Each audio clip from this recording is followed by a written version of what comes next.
Please welcome back to the stage, Dream Launchers, The Collective.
Things are moving fast.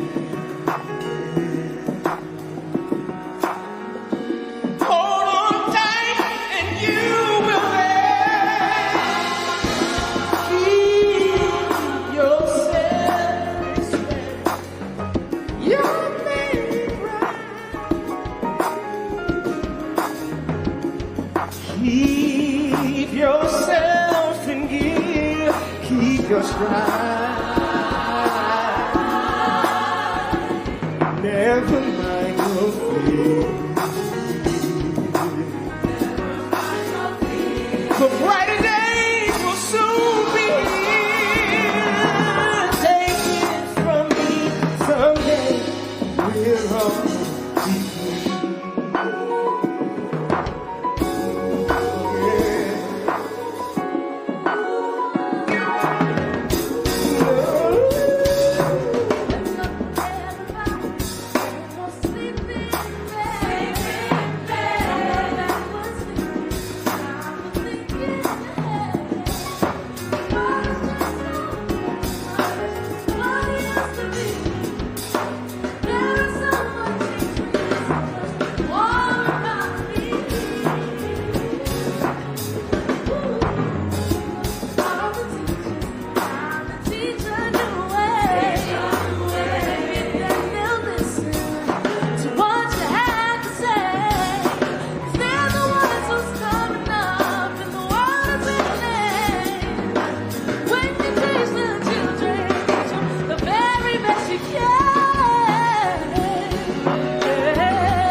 Please welcome for the fourth year running, your host of the evening, Jonathan Capehart.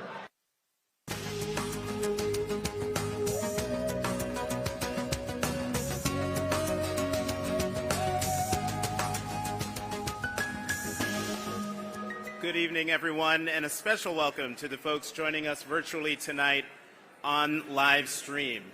Can we hear it one more time for the collective?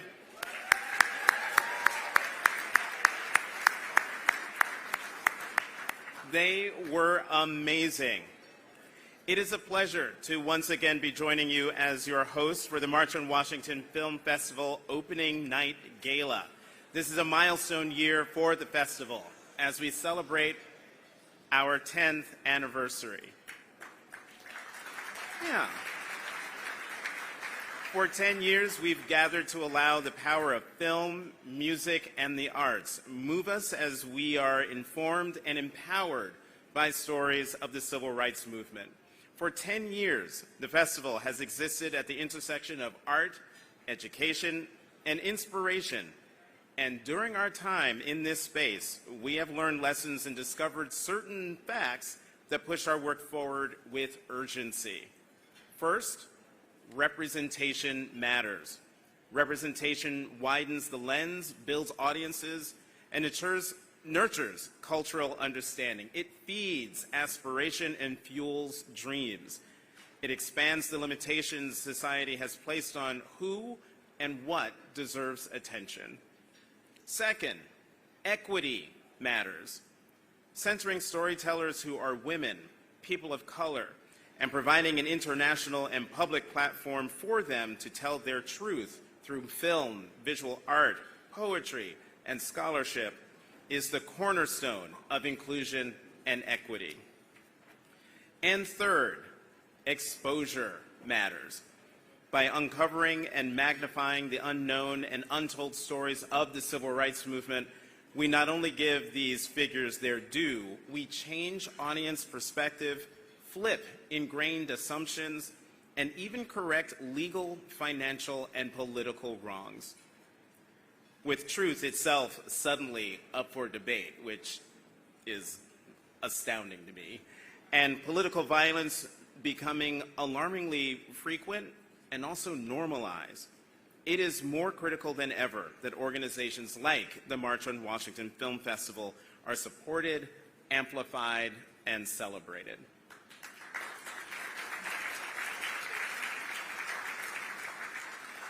This year's theme, Story, Stage, and Screen, commemorates the cultural impact African Americans have had on our culture while continuing to provide a platform for and access to the unknown stories and figures of the movement. I know you're all looking forward to exploring the content being presented this year, but tonight we gather to recognize three significant voices.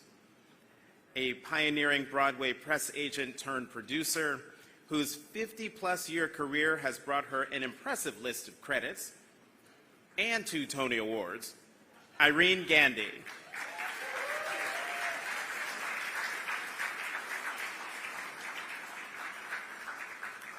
A prolific playwright and director of theater and film who continues to sculpt culture as he shares important stories from a wide range of perspectives, George Wolfe.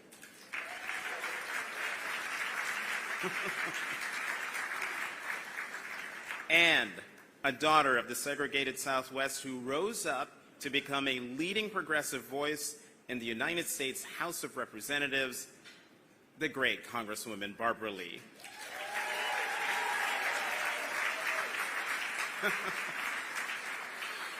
Now, before we get to tonight's awards, it is my honor to bring onto the stage the founder of the March on Washington Film Festival and my friend, Robert Rabin.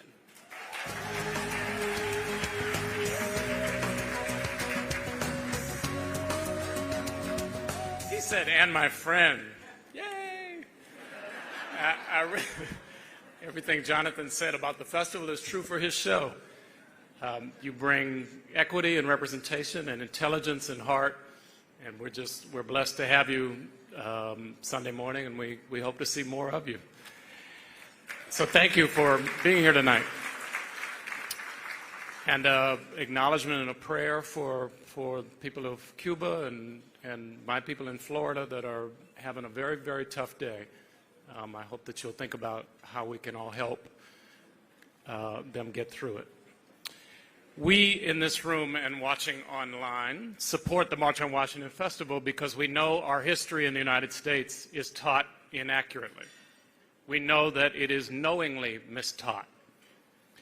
You all have created this magnificent educational platform to allow storytellers never heard, stories not listened to, people not believed, to be centered. I wore my cute glasses and forgot that they're not bifocals.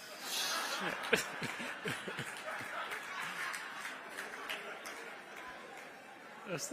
That's the men's version of fashion pain. We tell the untold stories of the movement, the icons and the foot soldiers. And every event we ask students the question, what is the civil right you want to fight for? Tonight and the amazing program of the next 5 days are the glittering front end of the work. But the week in and week out back end is also important and impactful. Just a sampling, this year we worked with the mayor of Montgomery, Alabama, 250-year city, only African-American mayor they've ever had, Steve Reed. We worked with him to, you sort of think you've heard it all, but in the predominantly black areas of Montgomery, many of the streets are named for Confederate generals. We worked with the mayor to rename the streets. A central one is now Fred Gray Avenue. The mayor has been threatened with suit by the Attorney General of Alabama because it's illegal in Alabama to change the name of a monument which has been there for more than 40 years. So you may be hearing from us in a fundraising drive to defend the mayor of Montgomery, Alabama. We work with lawyers in Alabama to get a criminal, I can't say this without it feeling bizarre to me, but Claudette Colvin has carried a criminal record for 67 years, a felony in violation of the Jim Crow statute for refusal to get off the bus when she was 15. We worked with attorneys in Alabama to get her record expunged this year after 67 years.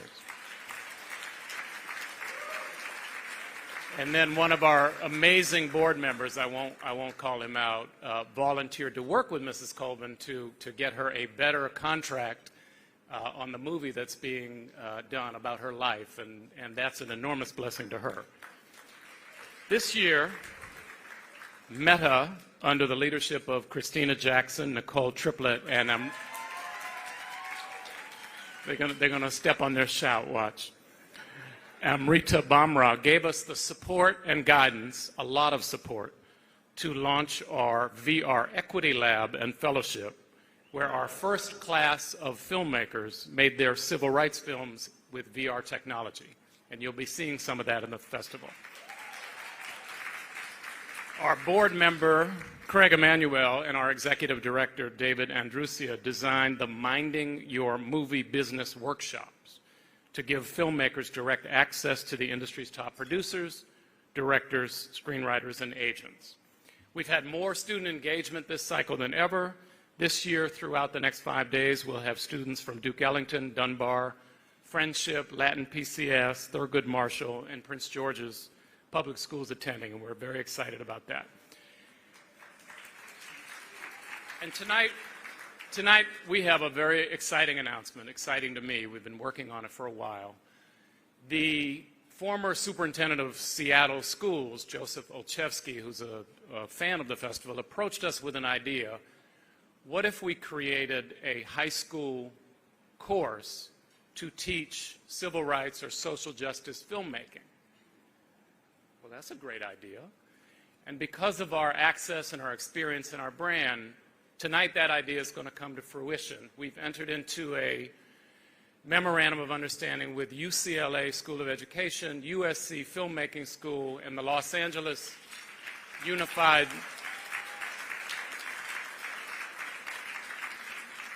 The Los Angeles School District, which has agreed to pilot it at 4 high schools, Robert F. Kennedy High School, Social Justice High School, the Performing Arts High School. We'll do it 2 semesters there, and then we will replicate it and distribute it nationally to students and teachers around the country. Over 5 years, we expect to have thousands of students trained in documentary filmmaking as a high school course and delivering a product. Of course, we'll have a competition. Of course, we'll award the winners. But this was inspired by Darnella Frazier and the change that she brought to this country because of that video, and a superintendent of schools who came to us with an idea. I say that not just to report on an important achievement, but bring us your ideas, bring us your thought, bring us your money, and we'll be able to change the country. A final thanks to our major sponsors, the Mellon Foundation and Meta, Reg Brown and Tiffany Sanchez, Variety Magazine, the Ford Foundation, Wells Fargo, Sony Pictures, Danny Cabrera and the J.D. Foundation, and of course to Edens and Union Market for hosting us tonight. Please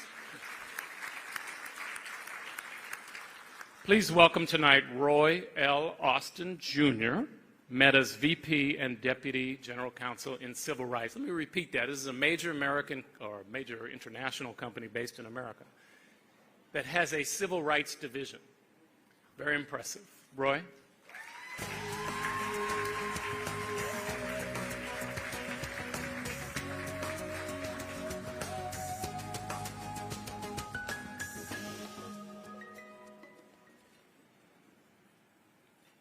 So I don't have cute glasses, but I can't see anyway,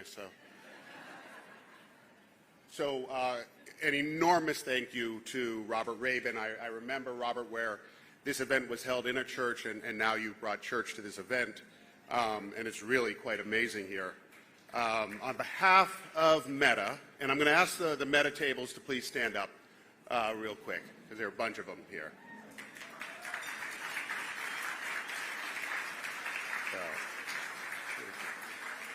So on behalf of these people who I get to work with day in and day out at Meta, we congratulate the March on Washington Film Festival on this 10th anniversary and the launch of the Virtual Reality Equity Lab and Fellowship. I want to take a moment to acknowledge the founder of the festival, obviously, Robert Rabin, who I've known for many years and consider a good friend, and Artistic Director Isara Bey, by thanking them for their tireless leadership and dedication to an important vision. For the past year and a half, Meta Reality Labs has been supporting the March on Washington Film Festival in its launch of its first of its kind Virtual Reality Equity Lab and Fellowship.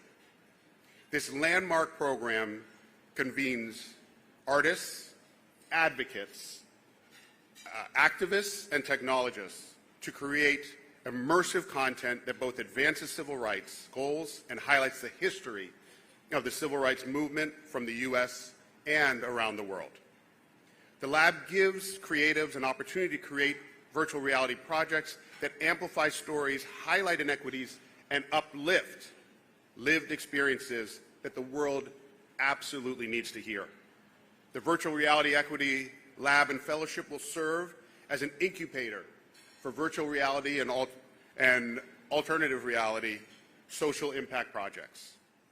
We see virtual reality as a vehicle for multiple purposes, from creating educational and employment opportunities to redefining systems of power and privilege. The metaverse will be richer and better than ever imagined if it is built with human rights, civil rights, disability rights, privacy rights, and community-based organizations.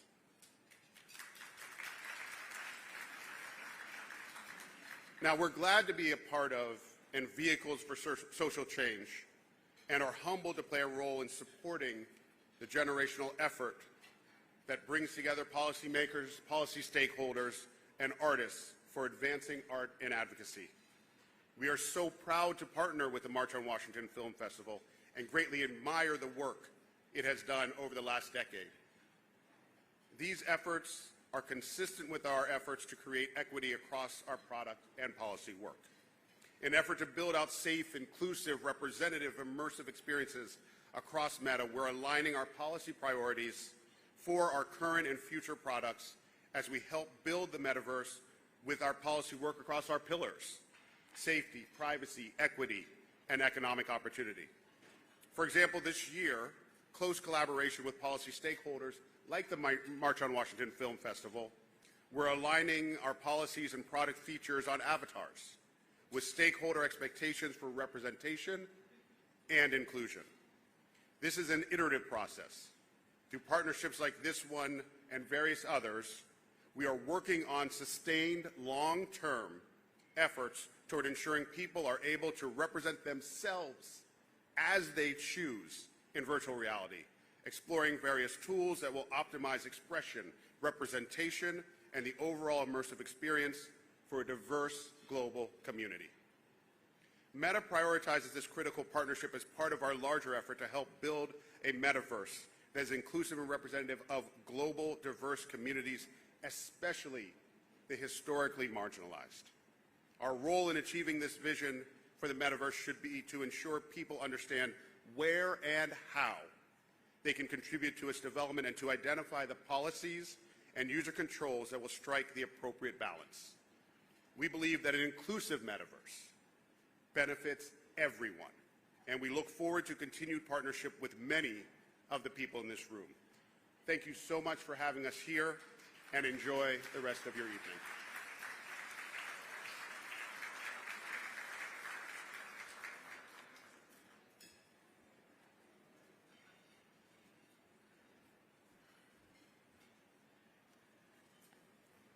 He's tall. Bring this down. Bring this down. Thank you, Roy and Meta, for your enormous support of the festival. We are grateful. The March On, it would help if I turned that. The March On Awards were created to recognize leaders and organizations across disciplines whose commitment to the advancement of civil rights is unwavering. Through their actions and with courage, they have ignited national conversations, compelled progress, and have used their platforms as instruments for social justice and cultural change. As foot soldiers in the fight against injustice everywhere, we honor their work, commitment, and sustained efforts to continue the march forward. Our first presenter tonight has had a passion for design since he was a 14-year-old kid growing up in the Bronx. He is one of the most sought-after costume designers working on Broadway today, and his talent has led him to projects with some of America's most iconic artists, from Diana Ross to Spike Lee, Celine Dion to Mariah Carey. And he has in fact worked with both of tonight's March On Award recipients. It's just that good. His name is Emilio Sosa. Please welcome him to the stage.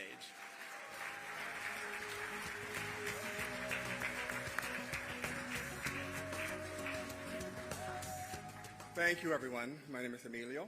I am the chair of the American Theater Wing, and I'm here to honor my dear friend Irene Gandy, but also honor a man that really made my career and my life, and that is the great George C. Wolfe. When I first met George, I had not had any theater experience. I was more a music video, dance, stylist, designer, and I met George through a friend, and he asked me to come and show him my work, and he was brave enough to give me my first play, and that was Top Dog, Underdog, starring the amazing Jeffrey Wright. So we haven't seen each other in about 20 years. But that's what theater has done for me, and that's what George and Irene have done for me. But I'm here for Irene Gandy. And you can read all of her accomplishments in your program.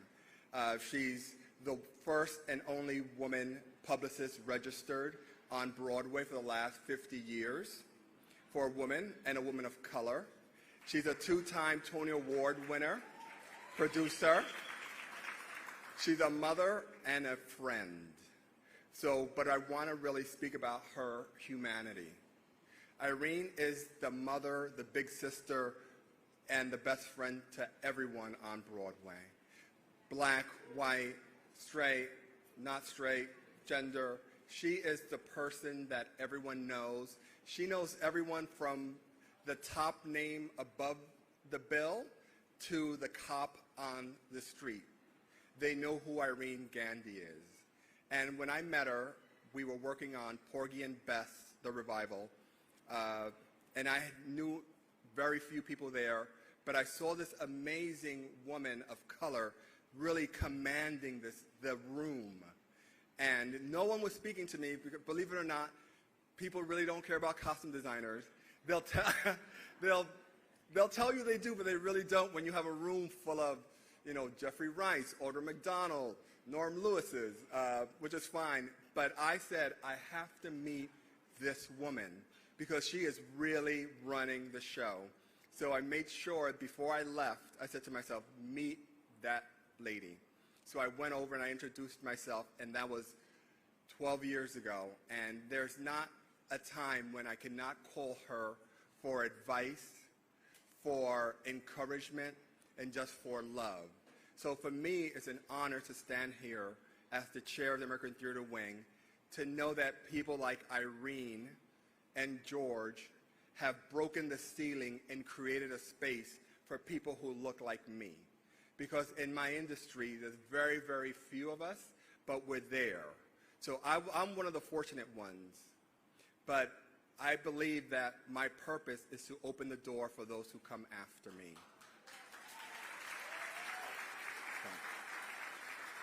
So before they play the exit music, I want to bring Irene Gandy to the stage.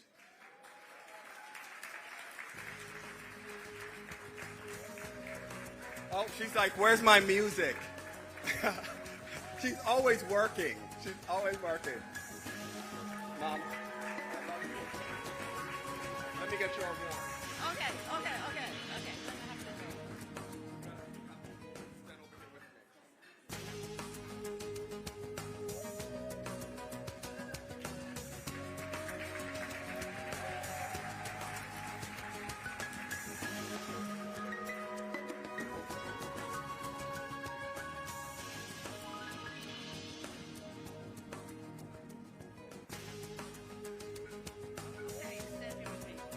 Hi, thank you so much. I'm so not used to this. I'm so nervous, but a good friend, a young friend I've just met who's never reminded me, he's also the author and singer, Juan Winans is here. But we're never on our own, and I'm starting with that because Broadway, it does take a village. But at 50 years of Broadway, I just did a TED Talk, and I called it 50 Shades of Broadway, with passion, blindfold, handcuff, and mystery. And I say that because, so first of all, I want to thank the amazing Miss Bay. I'm not going to mispronounce her name. And the wonderful, I just met him tonight, Robert Rabin. Thank you so much in the March in Washington. March in Washington film, and Congressman Lee, Barbara Lee, thank you so much.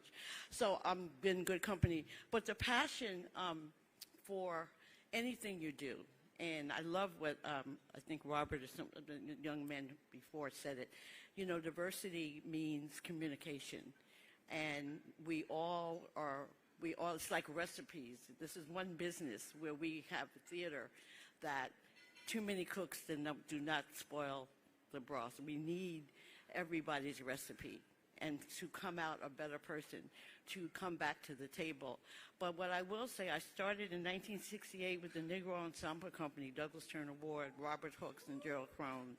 And the great thing about that for me, matter of fact, I was sitting here, my first show as a press agent was right here in Washington, D.C., and Ophil Dukes, if somebody remembers him, I think we all should, really took me under the wing. But 50 years I've lived to see, it's nice that I'm the only one, but what I have to go, I live in the present. So presently, last Monday, James Earl Jones Theater, we have a James Earl Jones Theater. that was just dedicated. We have August Wilson Theater. We have Lena Horne's Theater coming. But what we have more for me, sometimes you don't know what you see till you see it, or you don't know you didn't see it. I was working on Thoughts of a Colored Man, and for the first time I saw in my history, have lived to see black producers, black stage managers, black directors, and to me that is so impressive, and that's what I live for, and I live for that. And my mantra is that never have the solution before the problem, never have the answer, and George, never have the answer before the question. And I'm so honored, and I just found out that I am I'm an activist, yeah. I'm an arts activist, and thank you so much. I don't have a script, I'm sorry. Okay, am I finished? I'm finished. I'm finished? Okay. Am I supposed to, I see. What am I supposed to say? Oh, it's Jonathan. Okay, Jonathan. I think we get to leave. Oh, okay. Thank you. Thank you.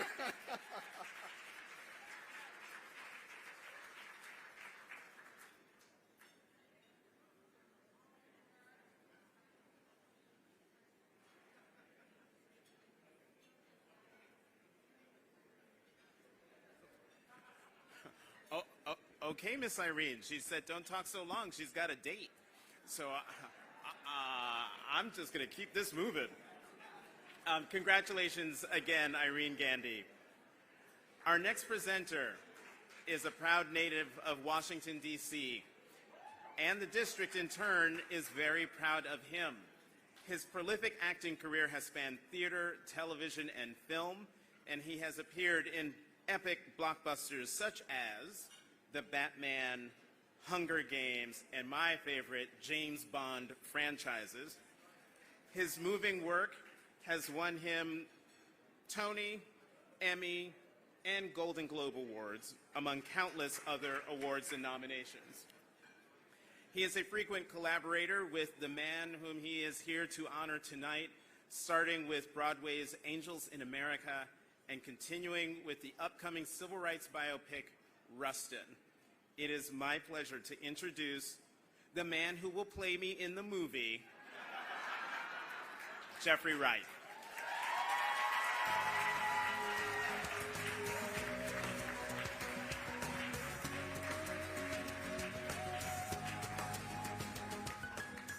That's awesome. I'm back home and I just got a job. That's cool. Thank you, Jonathan. I have the privilege tonight of presenting March On Award to George C. Wolfe. And I love to share in these moments when people other than those of us who know George well come to understand, too, that George truly is in a class by himself. I first worked, as you heard, with George on Angels in America almost 30 years ago. And since then, George has been my North Star. George will say that he's in my entire universe, but that's George, my North Star. Over the years, we've done projects on and off Broadway, on and off stage, on the London stage, on film. Uncle George is my kid's favorite human. Most recently, of course, we worked together fittingly on his latest film, Rustin, about, of course, civil rights titan Bayard Rustin, the man without whom this festival would not be a thing. George asked me to play Adam Clayton Powell. Rather, he insisted, and of course I do pretty much whatever George insists, except when I can't because I'm tied up on what he lovingly refers to as that robot show.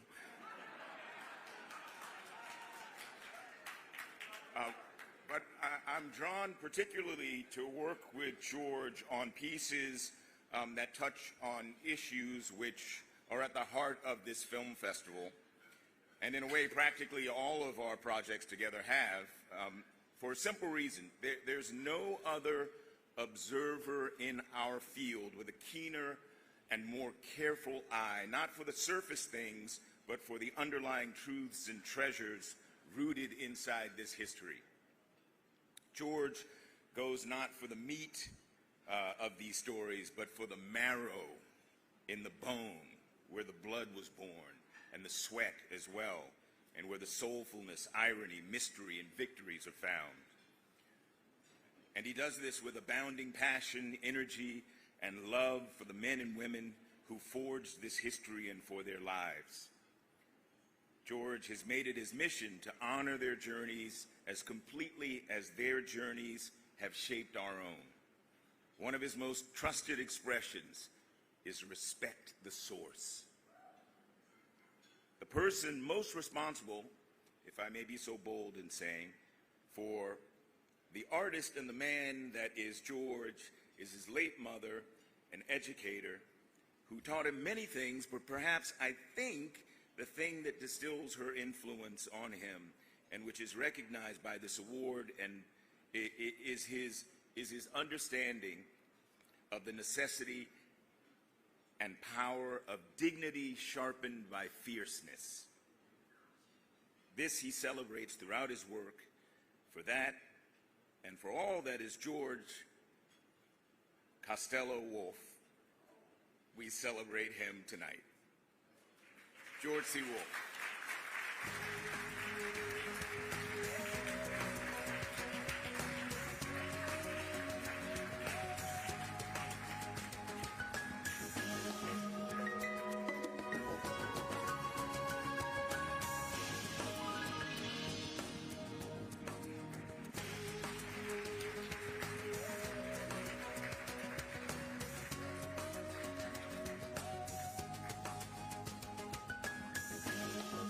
Hello, hello. Can you hear me? All right, because I'm loud. Anyway, I'm working. I have the honor, privilege, exhaustion, nervous breakdown of working on a film about Bayard Rustin. We were in D.C. Why is it so hot here? But we were in D.C., and we were on a tech scout in which everybody gets together and figures out where the truck should go, where is the catering going to be, where all this stuff is happening. And I looked up, and I saw 90 people, 90 really, really, really smart, brilliant, passionate, dedicated, driven people working on solving a problem, and it just hit me. It's taking all 90 of us to do what one Bayard Rustin brain was capable of doing. That's why you tell stories like that. Because when there is magnificence in front of you, it makes you want to be a better version of yourself. When I was 8 years old, I'm from Frankfort, Kentucky. Now, don't cheer about Frankfort, please. Don't bother. Save it. Save it for something that matters. Oddly enough, in 1964, there was a march on Frankfurt. Martin Luther King came. Peter, Paul, and Mary were there. I was in school. My grandmother took me out of school and had me walk with her as we marched through Frankfurt. She held my hand the entire time, and I held my hand, would not let go. We marched up to the Capitol. Frankfurt is the capital of Kentucky, and heard Martin Luther King's speech and everything that happened. And I believe that in that march, things were given to me. And the things that were given to me, a very, very, very powerful woman, extraordinary woman, would take on anybody, would attack anybody if they looked at me the wrong way. She was a force of nature. But I think a few of the things that were given to me was a sense of responsibility to others, responsibility in the work that you do, and a sense of if you are able to get anywhere, It is your job to make sure that others get there as well. And so I would like to thank you for honoring me tonight. But in honoring me, I feel like what you are doing are honoring the people who taught me to be hopefully a better, smarter artist and a better, smarter human being. Thank you very much.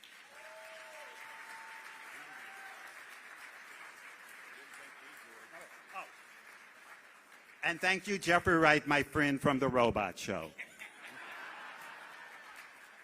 And Irene, you wore a great hat. I am glad I didn't wear mine because it was exactly like it.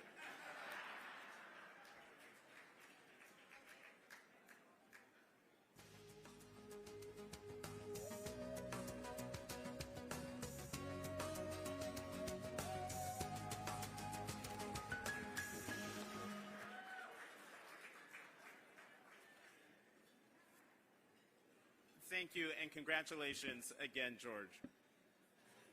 The John Robert Lewis Lifetime Legacy Award is presented annually to an individual whose life's work has sought to advance the dignity of all people, no matter their circumstance.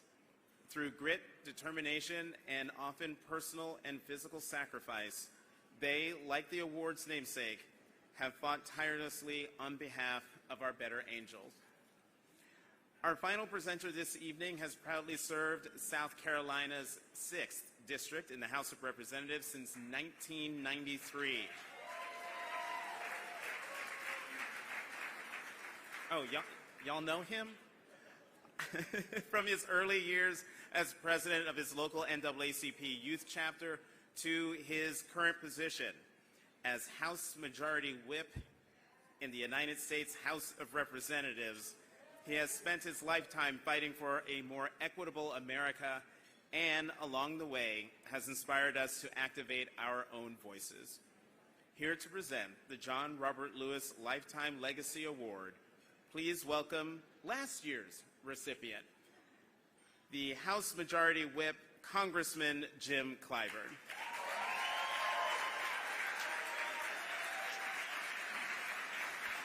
Thank you. Thank you. Thank you very, very much. Thank you. Thank you. Come on. Thank you, guys. Thank you so much. Thank you, thank you, thank you.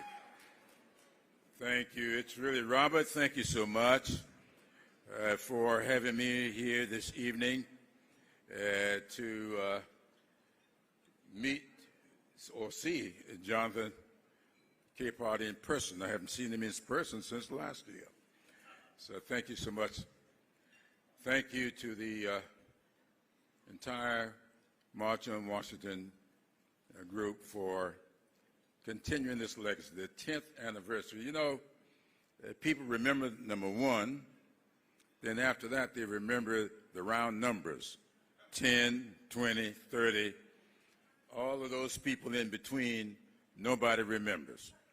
So, Barbara, you are getting a very memorable recognition this evening. I first met Barbara Lee in 1972. I know she would not want me to tell you that we have known each other for 50 years. The interesting thing about that meeting was we met in Miami, Florida at the 1972 Democratic National Convention. And the reason we met is because she was a Shirley Chisholm delegate from California, and I was a Shirley Chisholm delegate from South Carolina.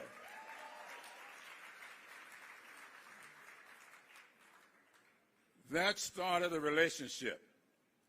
I had no idea then, though I had a lot of hopes, a lot of dreams, a lot of aspirations, that I would be serving in the United States Congress with Barbara Lee.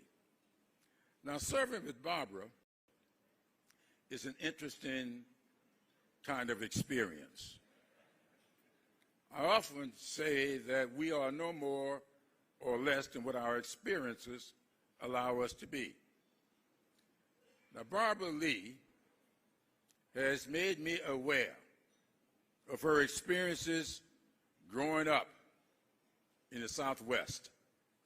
And I've shared with her many of my experiences growing up in the Southeast. Those experiences have made Barbara something that we did not get in the Southeast. Barbara Lee is seen by most members of Congress as the real conscience of the United States Congress. She's serving her 24th year in that body, but she is most memorable for being the only vote cast to keep us from going into an unjust war.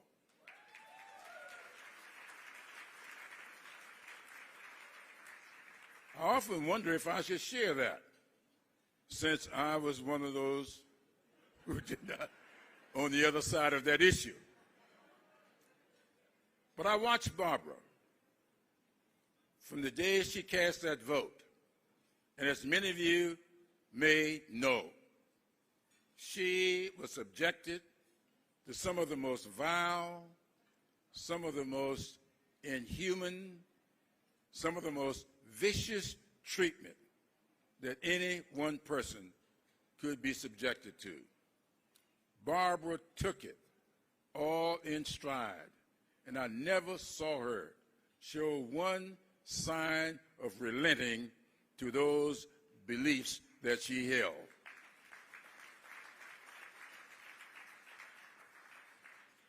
Barbara is much more than a representative from California. She is a representative of these United States of America on the world scene. She serves in various capacities, but the one that I feel most a part of is that for 5 times now, she has been appointed to represent the Congress in the United Nations General Assembly. To me, that allows her to export to the entire world who and what this country is all about. If you look at what this country was able to do as it relates to HIV and AIDS, what a Republican president was committed to do, and you wonder what made that commitment possible, just look in the direction of Barbara Lee. She is the one that pulled all of that together. I could talk about Barbara all evening, but let me just say that I wrote my memoirs calling it Blessed Experiences. And I said in the introduction to that book that all of my experiences have not been pleasant, but I've considered all of them to be blessings.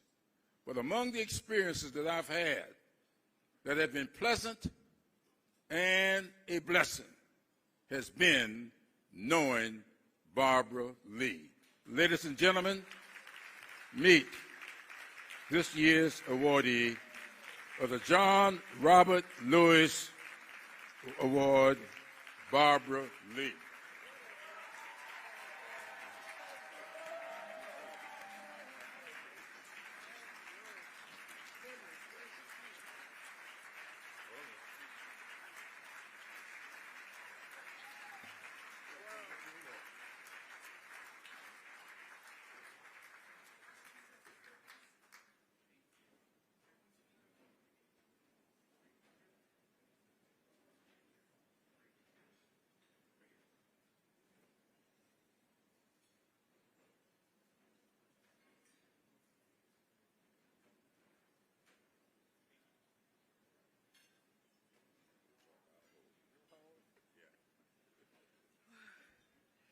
Well, good evening.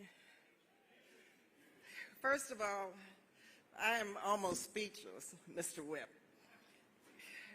Let me thank you for that more than kind introduction, more of a loving and humbling introduction. You're the guiding light in our country, and I just want to say to you thank you, because your lifetime has been that of a warrior for justice, ever since even before I met you. A true warrior for justice. But also, Mr. Clyburn has been a personal mentor. Of course, he steadies the ship. Yes, my experiences, Black Panther Party community worker. Oakland, Berkeley, Wright, power to the people. He's a brilliant colleague of mine, and he's a good friend. Going back to, of course, our first meeting. This is the 50th year, actually, of Shirley Chisholm running for president. But, yeah, let's give her a round of applause, because she inspired me and Mr. Clyburn and many of you. But one thing about Jim, and he mentioned some of my work, and I just want you to know that when I step out there, sometimes he just shakes his head. He shakes his head. He said, okay, and I'll never forget, Mr. Clyburn, how supportive you were when I voted against the authorization to use force, which was a blank check for forever wars. And I want to thank you for that, because while people had their own reasons for voting the way they did, he stood by me. And he said, regardless, you know, you did the vote that you believed was the correct vote. And so many others condemned me. So thank you, Jim, very much for that. And for all of your leadership, and for really helping to save the soul of this country by what you did in endorsing Mr. Biden for president. The Black community owes you a debt of gratitude for that. Thank you. Let me take a moment to recognize all of those who worked tirelessly, all of you, in the pursuit of justice, including our former and current members of my staff, Team Lee. Can Team Lee please stand up? I just want you all to see who makes up Barbara Lee for Congress. And Barbara Lee, thank you.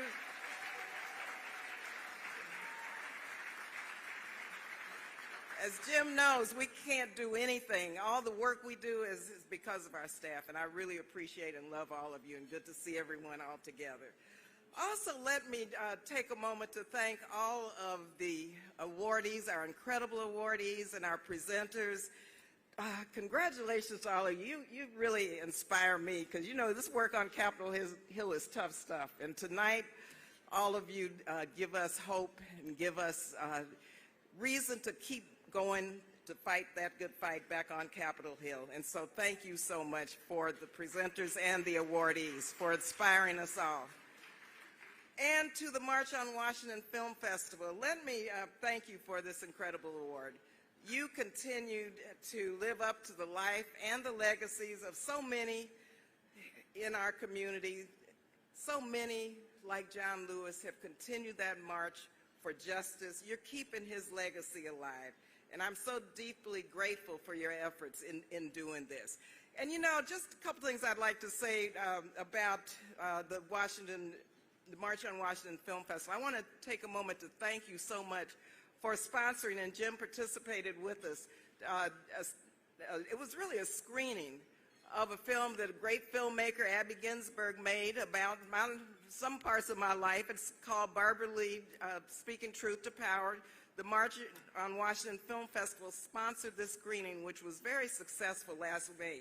And I just want to thank you so much for that, because it was important that this film be screened and shown. It did win the NAACP Top Documentary Award for this year, and I want to thank you all for making sure Washington, D.C. knew that. But also, it featured John Lewis. It featured John throughout, and was first shown during the height of the pandemic at a drive-in theater on my birthday, July 16th. The very next day, July 17th, John passed away. I was heartbroken, and the impact felt by everyone present there that night before, seeing and feeling his presence with us and then no longer with us the next day. This was a very profound and deep moment. And the film was like our last goodbye to John, and it left the audience, though, with a deeper commitment to keeping his legacy alive. So let me just close by saying this. I wanted to, and I had some other notes I wanted to say and talk, but the night is getting pretty long at this point, and I want to respect everything that you all have to do later after this great dinner. But Jonah Lee, let me introduce Jonah, my grandson, who's here with me.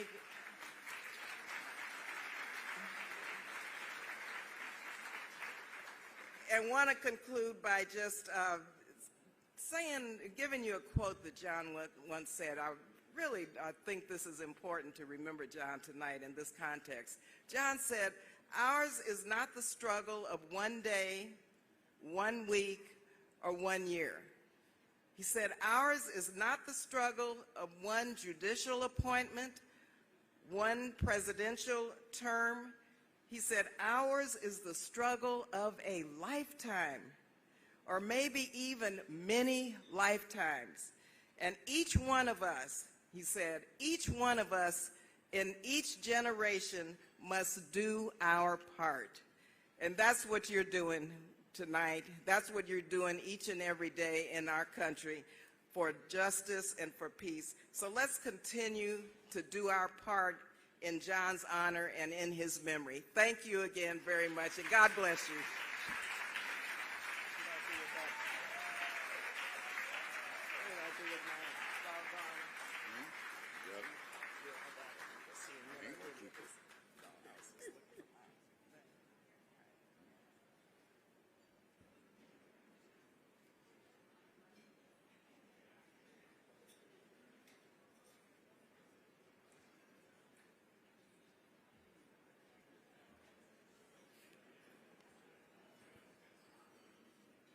Congratulations again, Congresswoman Lee. And I was going to point him out, because I wasn't sure if you were going to point him out yourself, Congresswoman Lee, that your grandson, Jonah, who I remember from the civil rights pilgrimages to Selma and Montgomery, you were way younger. Way younger then. It is great to see you again. Also, the Congresswoman mentioned the film Barbara Lee's Speaking Truth to Power. What she didn't tell you is that you can see it right now on Amazon Prime. So I'll go back and watch it this weekend.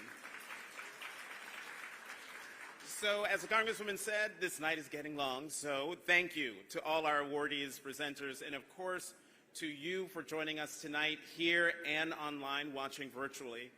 Though the gala might be drawing to a close, the March on Washington Film Festival is just underway. If you haven't done so already, I encourage you to sign up for your festival passes now.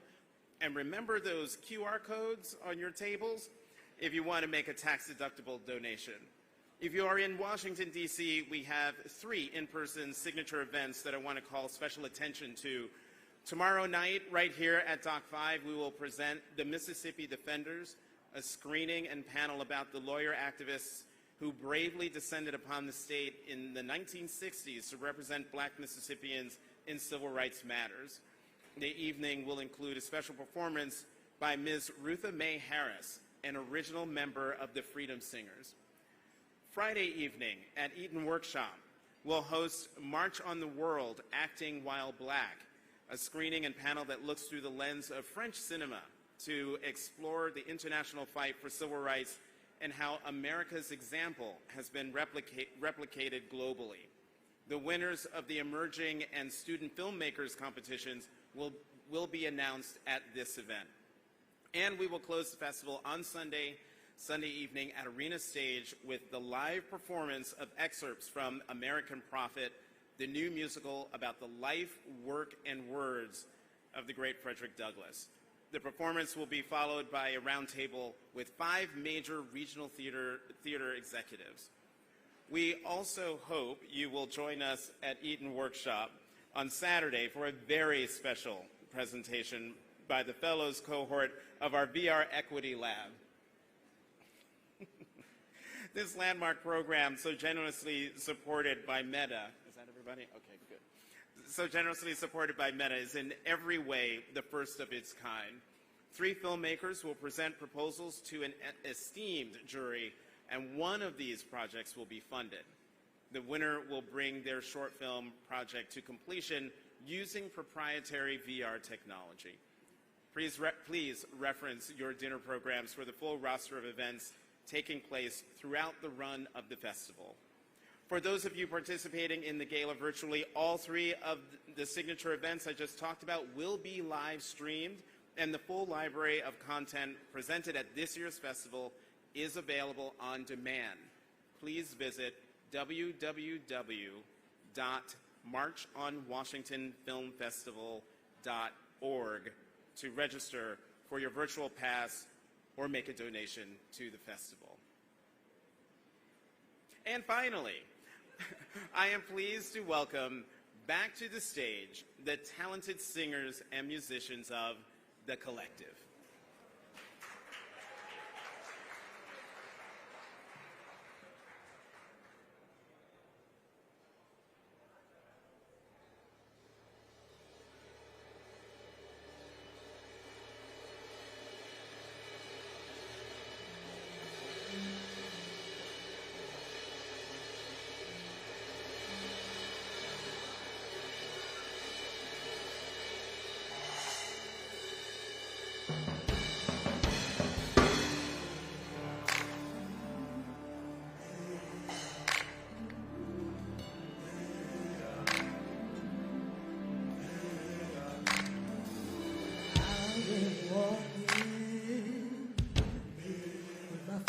Turn to the sun.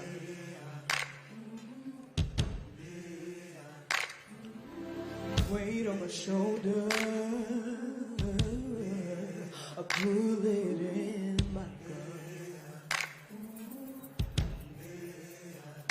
Well, I got eyes in the back of my head, just in case I have to run. Do what I can when I can, while I can for my people.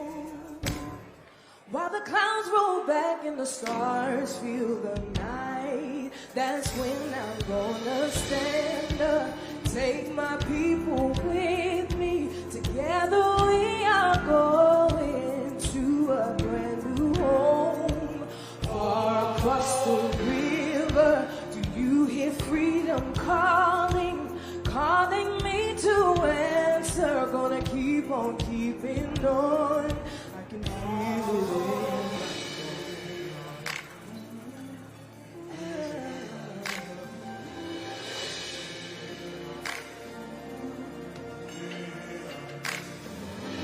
early in the morning,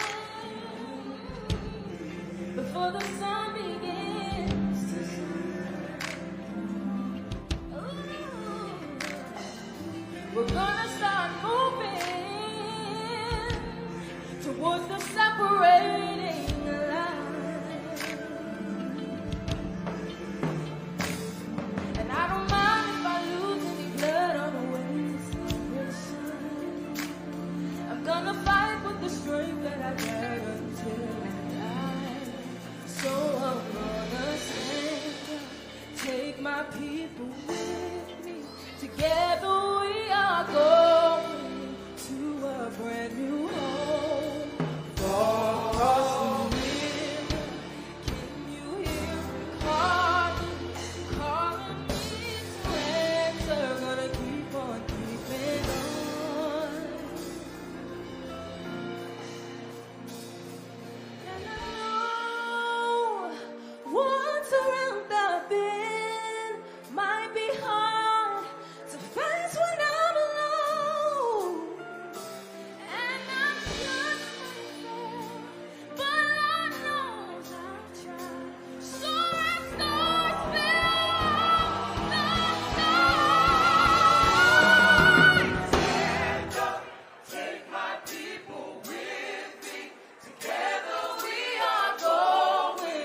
take my people with me.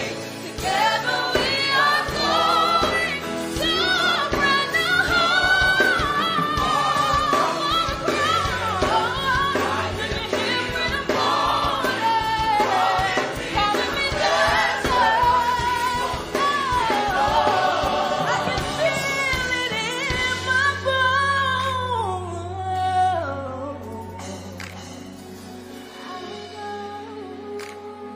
To prepare a place for you. I know to prepare a place for you. I know to prepare a place for you.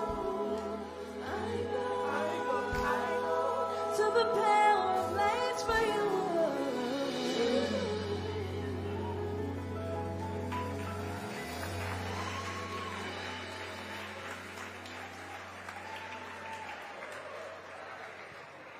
Thank you for joining us for the 2022 March on Washington Film Festival Opening Night Gala. We hope you enjoy all offerings of the festival and the rest of your evening. Good night and march on.